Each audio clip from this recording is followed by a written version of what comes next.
காட்டணும்.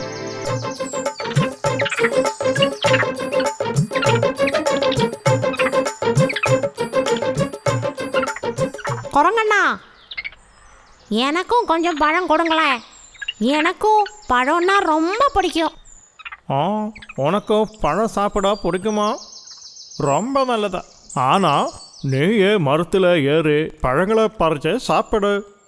உனக்கு நல்ல ஆரோக்கியம் இருக்குல்ல, அப்புறம் ஏன் இப்படி கெஞ்சுற?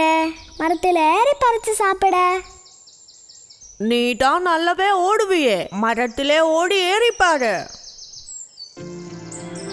எல்லாரும் இங்க பழம் சாப்பிட்றாங்க, எனக்கு மட்டும் சாப்பிட்றதுக்கு பழம் ஒன்றும் கிடைக்கலையே. கேட்டா யாரும் தர மாட்டேங்கிறாங்க. எப்படியாவது இந்த பழங்களை சாப்பிடணும், இல்லைன்னா அந்த ஆசையிலே நான் செத்துடுவேன்.